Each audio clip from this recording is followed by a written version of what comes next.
Gorringes are on view, this time for our sale on the 25th of October. The year is certainly drifting by, and we've got an interesting lot of furniture for you in that sale, perhaps a little more quirky and unusual and curious than our normal. In addition to that, we're doing a sort of project with the sellroom.com of what they call best auction practice, which involves all the things that Gorringes do, perhaps, or more to the point, involves more photographs and better photographs. So for this week, probably only, to be honest, but we're giving it a good go, we are photographing all the furniture against a backdrop, which requires 5 more bodies than we would normally have, which is a huge amount of labour and expense and what have you. So that's why it doesn't always happen. But let us know what you think. Have a look when you see them online, see the pictures, say whether it really is worthwhile or not. And then we're going to try and have a look and see how it affects the prices, whether it really does make a big difference or not, which is hard to do because we haven't got the same furniture as we had last week. So how do you know that one? Anyway, we'll work it out later. I'll let you know what we think, how it goes. But we have here this week mixture, country furniture, continental furniture, old and new, starting with lot 1013.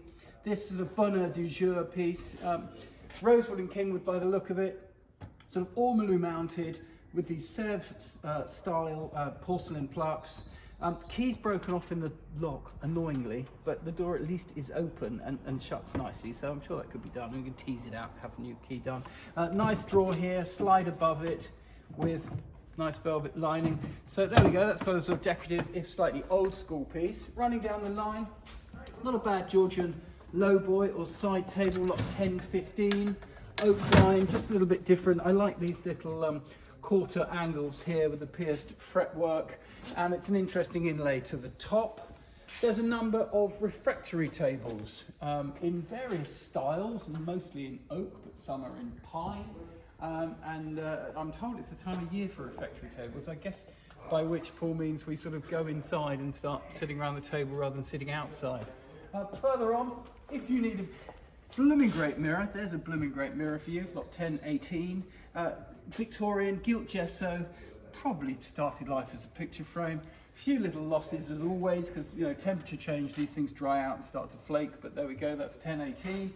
Passing by a barometer, 1019, Chadburn Brothers of Sheffield, ivory scales, so becoming a bit unfashionable. In walnut though, beautifully carved with acorns and the like, and the visible cistern's a nice feature.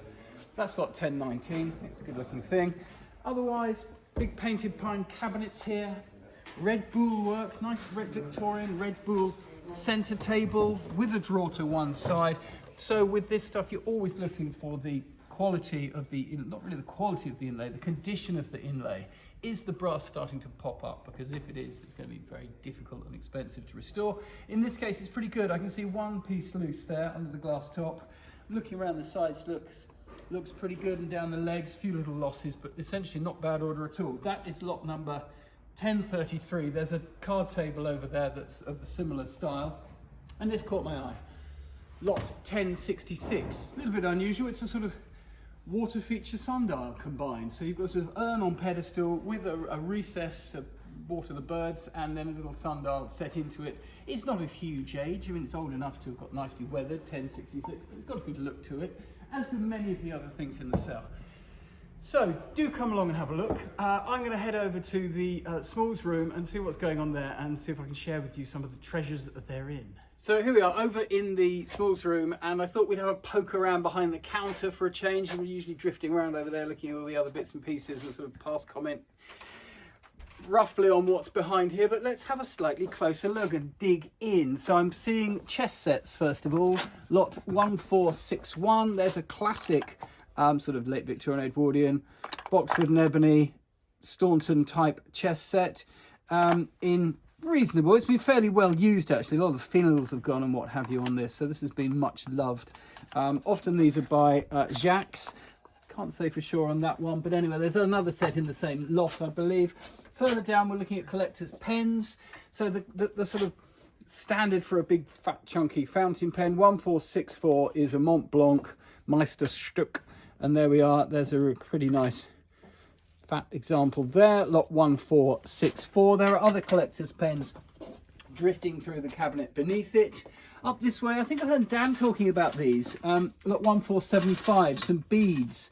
And he was saying that the likelihood is that many of these are thousands of years old, I think he said, sort of ancient Egyptian or something along those lines. He was certainly singing their praises, but I guess the problem is, how can one tell? Because you can't really carbon date them, because they're just the age of the stone. It's so I guess one looks at how they've been carved and put together and what have you. 1475, keep your eye on that lot, might prove a curiosity. Over the other side, we've got some little animal people from a large collection we were selling last year. We've got sort of mixed lots of English porcelain caps and other items. There's a sheep has snuck in. This type of encrusted decoration is called sherd decoration, and often used to simulate the coat of a sheep. That's lot 1450. There are other small animal lots, so there's a pair. These look a bit like Rockingham or somebody. 1448, little pair of, there's actually the sheep and the ram, which is quite nice, so they're properly paired as opposed to just two sheep.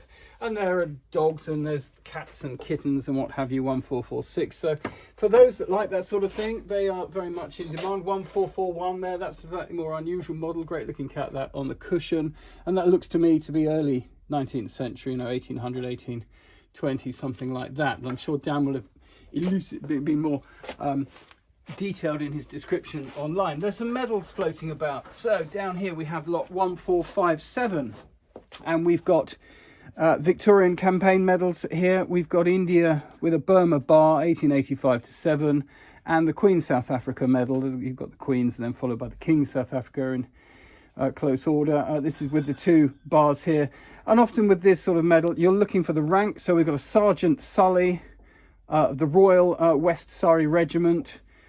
So a sergeant, better than just being a standard sort of trooper. And then South Africa, well, a lot of those were awarded, so it's down to which clasps you have, and you're looking for sort of relief of Ladysmith or Rorke's Drift or something like that.